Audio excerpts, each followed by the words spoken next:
Let's say we buy the property right now, right? And we buy this property, and let's say tomorrow the market crash. Do you have the property? No. Have you paid anything for the property? No. Let's run through the scenario when you don't invest. Okay.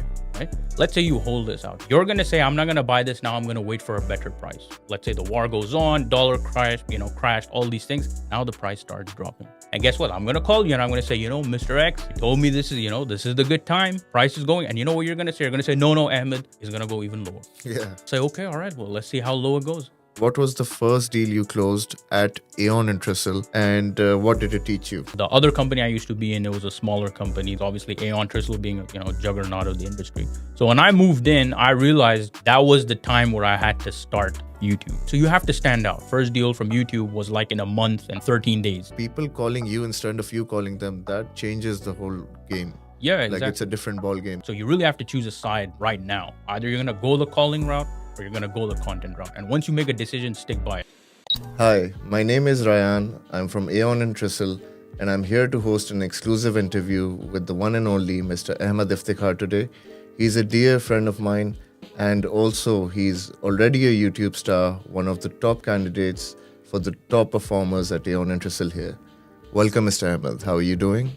I'm great. Thank you for having me. So Ahmed, I'll just dive right into it. What's the experience that you've had in real estate? How did it begin? How was your journey? Let's hear about that. So I'm originally from Pakistan, but I was born and raised in Saudi. And the journey's been very interesting. It's been very, very fun. And so I moved to Dubai, for my studies. I studied finance. I moved the post-COVID era, which was just right when the, property market had basically, consolidated. But the boom was coming. So right time, right place, alhamdulillah. But before I was in real estate, I was studying finance. And for those of you who know anything about finance, you have to do internships, all these things. So I was placed as a finance intern in a recycling plant in DIP. That's interesting. Yeah. So it was a very hectic job. I was there for like a week or two. Now, I had done sales previously in Saudi, just like as a freelancer, nothing too serious because you can't really work over there. And one day, I just got a cold call, back in the good old days when we did have cold calls. Now, obviously, the times have changed. Right. And there was this person selling me DMAC, right? So now here I am, a student, grinding it out in and my he's trying to sell you a property. And he's trying to sell me a property as well, right? So, some of the perks of cold calls, I guess, you reach anyone and everyone. But anyway, so rather than him selling me, I was like, look, I'm a student, but what intrigued me was that he was from India or Nepal, and I asked him, I was like, well, how are you selling real estate, right? This is like for me, it was a new thing, right? I was new in Dubai, didn't really know about the Dubai dream, all these things, and so instead of him selling me, I would start interviewing him on how can I get into real estate as well, because I was always a hustler. I was like, okay, this sounds like a good opportunity rather than grinding it out in a recycling plant in the middle of the industrial zone. And you mentioned that you were doing sales. So what kind of sales were you doing? What were you selling? What was the product? Yeah, so I used to sell customer service, basically services. Like, if you're running a company, you need customer service. Rather than hire someone, you can outsource it. So I had 2-3, decently sized companies in Pakistan that needed, US clientele. So they used to give me data. I used to sit in Saudi in my room, I'd be studying all day and then come up and the timings matched because it was US, right? So I'd start after like 7-8 p.m. and then throughout the night, my, fellow friends were playing football and here I was trying to cold call and, sell some contracts. So that went well, it was very successful. I enjoyed it. I made a lot of money. I was the richest kid in the block, even back then. And with a good experience of hardcore calling as well. Yeah, exactly. Those calls were, believe me, I didn't know what Thanksgiving was, what all these things were. And I would just call them up and they'd be like, kid, do you even know what day it is? So, right. But that, and, I heard it all, I seen it all. So it was intriguing. So anyways, I asked this Indian guy and then he was like, it's very easy. You can, get in. So I got home that night. I just applied to like 50 companies on LinkedIn. I had a good profile, alhamdulillah. And just the very next day, I got like 2-3 interviews. I went to one. They hired me instantly. Because again, low barrier of entry. I had sales experience, the gift to gab. And that's how it begun way back in 2021. And did you start off with the YouTube channel from that job only, or was it later on in the career? No, so as I mentioned, back in the good old days, we used to just do cold calling. Yeah. I didn't have, we didn't really need, and I closed a lot of deals. All my earlier deals were from cold calls, warm leads, reshuffle leads. Any agent you're gonna meet in Dubai, first thing he's gonna say. It was pure calling for the Yeah, start. yeah, 100%. And how much time did it take for you to close your first deal? So my first deal, it took me 2 months. Okay. 2 months, yeah. But I came in, so now having that advantage of like hardcore calling experience, like I still remember back in that day, people used to think I was crazy. I mean, I'd sit all day, and my target used to be like 200 calls, 250 calls, Okay. and because I had, I used to listen to podcast mentors, and they were like, look, I mean, kid, if you're not doing like 300 calls a day, you're wasting your time. And back in the day, in my opinion, there wasn't a lot of competition. So yeah, we just did calling, grind it out, and but alhamdulillah, it's been very successful even in those And days. if you relate it to today's market, like now we have AI calling, we've got softwares, we've got so many avenues that can make the work easier. So what would your advice be today to any new agent out there? How many calls should they make? Should they use AI? Like, what's your advice on that? So definitely the dynamic of the market has changed a lot, right? People getting in, I see, new agents coming into the market now. They're trying to do the calls. Cold calling is banned. People get fined as well. So you always have to adapt with the market, right? We see this time out, time and time again. Even successful companies, if they lag behind the times, they get washed out of the market. So same thing in sales as well.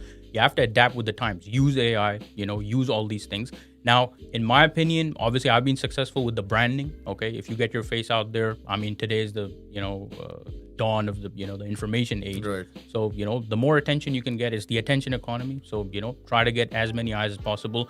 It's very difficult for a person to know who you are when you just give them a cold call. Right? You have no idea. But I mean, now you want to create a cycle where people are calling you. It takes time, but yeah, I use AI for, a lot of the editing we do, a lot of the thumbnails we do, all these things. They're expensive products, but yeah, get into it, make money, use these tools to your advantage.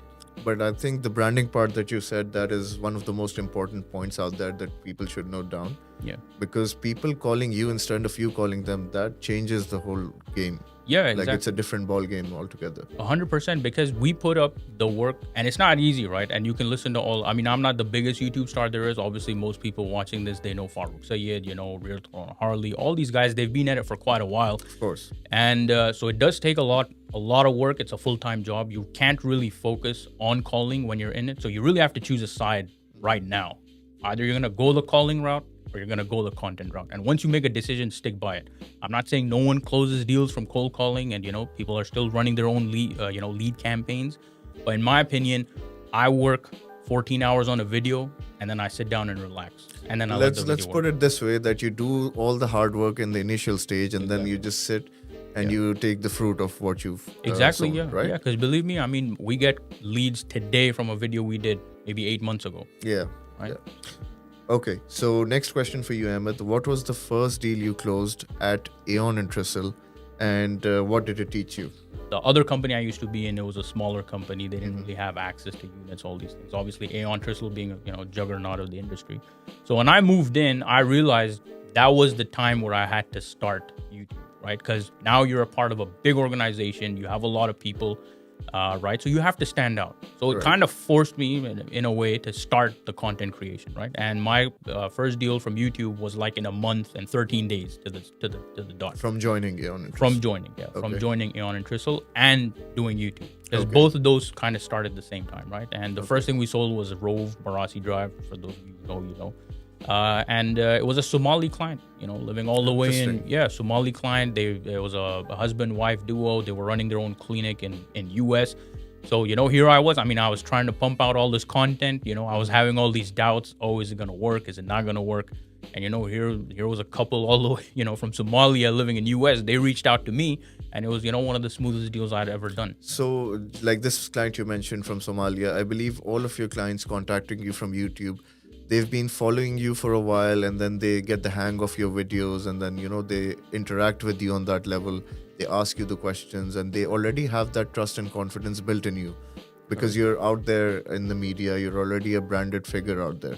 Correct. So I believe that really helps you a lot, right? Yeah, 100%. A lot of the times, I mean, I feel guilty sometimes when a client reaches out and they're talking to me like, they know me for like 6 months, and I'm like, I apologize. Can I know your good name first? And they're like, oh yeah, I was, I'm sorry, but it's because they've been, watching the videos. It's like they know me already. So do you have any like funny interactions with any of your fans that have, just recognized you walking off the street or something? Yeah, actually not with a client yet. Okay, so I've had, because majority of my clientele are international, but yeah, brokers come to me all the time. I've had a lot of fan moments. It's very fun. And a lot of people, they reach out and they say, your video helped me close a deal. I actually met a person a couple of days ago, and he reached out to me while I was just coming into the office. Kind of got ambushed. I got scared there for a minute, and he was like, you're Ahmed, right? And I was like, yeah. And he was like, I ran a real estate in Pakistan, and I actually shifted to Dubai because of your videos, because my business was struggling.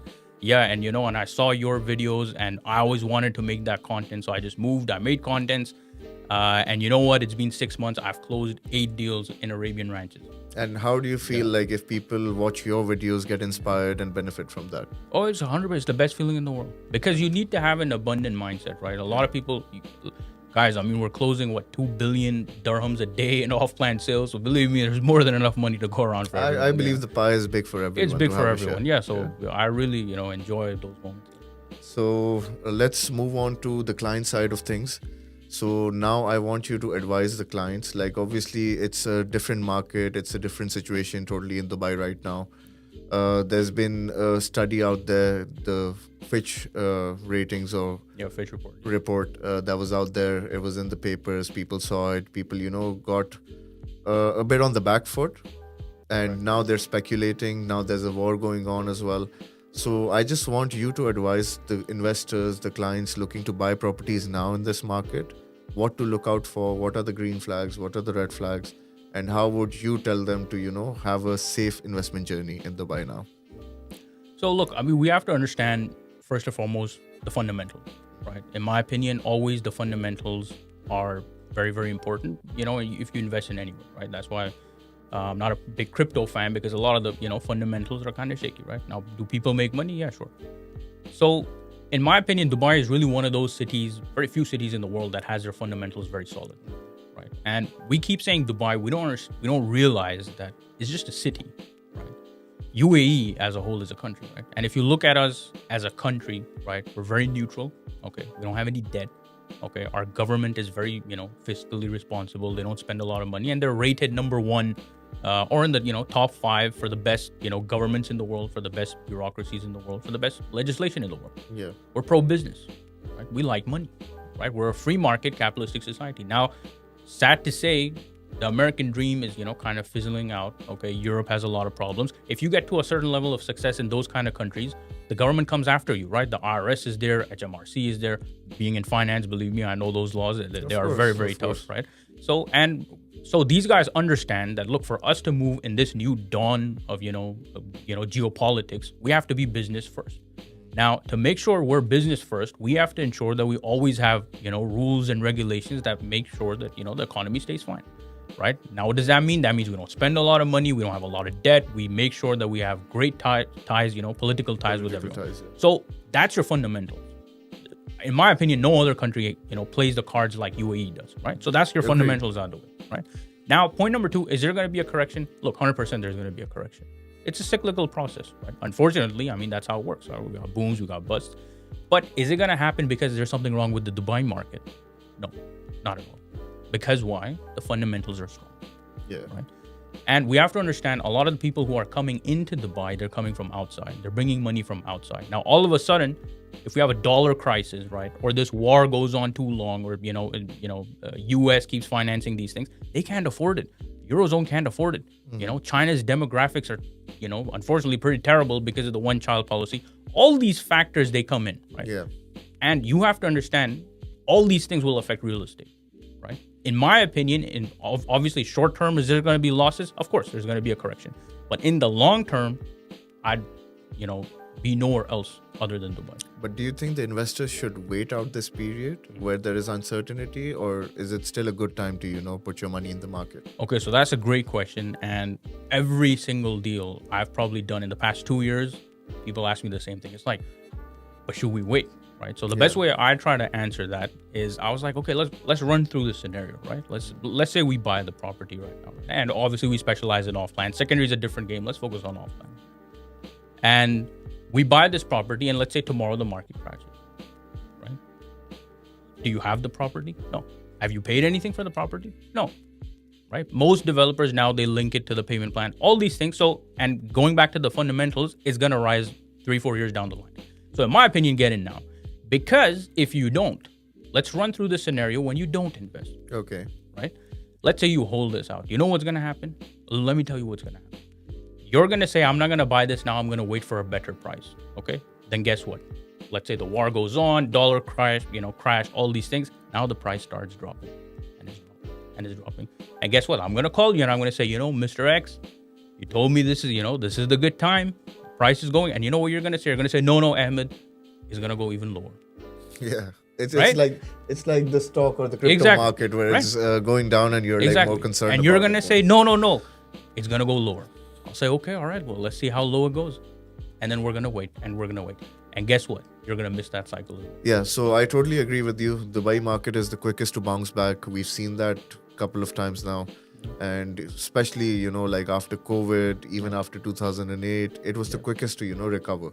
Yeah, and one important point we have to understand is 2008, 2020 crisis, that's the best part about having a fragmented government, right? It's not a, complete federal control. These guys have learned more than any other country, in my opinion, from the problems in 2008. They actually sat down and they say, why did this happen? And how can we ensure that this doesn't happen again? And that's why we have the 4% DLD. Right? Interesting. So that's how they control the supply and demand. So, Ahmed, Dubai's real estate market, now we've talked about the current situation. I want your, opinions on how would it be in the next 5 to 10 years? Like long term, where do you see Dubai? Look, it's definitely a lot of people, they keep saying it's overpriced. It's, it's a bubble. Look, we've seen time and time again, just like I mentioned, the fundamentals are very strong. I think they understand that it's not a bubble. These are private sector companies building private sector projects, right? Government doesn't finance anything. They don't stimulate anything. It's all free market. There's going to definitely be a correction. It's going to come roaring back. Okay. So long term, it's very sustainable. Okay. And especially if you look like, people compare, for example, you take London, right? Miami, these kind of places, especially Miami even more because it's got that, Dubai lifestyle type of vibe. I mean, you're talking about 10,000 dirhams a square foot in Miami, London, these kind of hotspots. I mean, in beachfront, right? The maximum thing, people say beachfront is expensive. It's like what, 3,500, right? Yeah, maybe, maximum like 4,000, right? So in my opinion, once these things do happen, which they're gonna, all these problems the fundamental problems these countries have, there's no doubt in my mind that one day we're gonna be at 10,000 dirhams per square foot in beachfront and all these kind of things. But I believe, when we're at that level, we're at like 10,000, 15,000 dirhams per square feet. In terms of value, Dubai will have much more to offer. Don't you think? Like with the Al Maktoum airport coming in, with areas developing like Creek Harbour with the Creek Tower and the Expo area, there'll be much more value if you compare it to the other cities. Yeah, 100%. I mean, if you think about it, you essentially double your earnings, right? You're not even paying taxes. You don't pay taxes on anything, right? You have the safety, you have the security, it's all about the lifestyle. Perfect. So last question, Ahmed, and then we're going to let you go. So what are the toughest challenges that you faced in this market and how have you overcome them? So let's hear it. See, this market the hardest thing right now people don't understand is that, look, it's easy to make content. Okay. You can get out there. You can make a brand. Okay. You can get clients, all these things. But if you don't provide value and you don't have the reach, the connections, okay, to get the units in today's day, it's going to be very, very difficult. Because I remember part of the reason I even switched is because I remember the days where we used to line up, for Dubai Holding City Walk launches, Mudan Running projects, and I'd have 2-3 checks, because even, the clients were there and you wouldn't get a unit. That is the worst thing you can do is you put in all your hard work. You have the client, you have the check, everyone is happy, and all you want is a unit and you just can't get it. So in my opinion, biggest challenge in today's day and age is you have to align yourself with big agencies, juggernauts of the industry, where they have the reach, they have the connections, they have the sales volume, right? This is no longer, in my opinion, going to be, an industry that's very good for fragmented people, right? The industry has consolidated. We need to understand that if you're with a solid brokerage behind you, you're with a solid brand, you have the reach, you have the connection, so you can fulfill your duty as a broker to your client. It also says a lot about the market, because if the hardest challenge is to get a unit in today's market, I mean, the market is healthy and going well. Yeah, it's healthy and going on, right? Yeah. Perfect. It was a great session with you, Ahmed, and we look forward to having you again on this.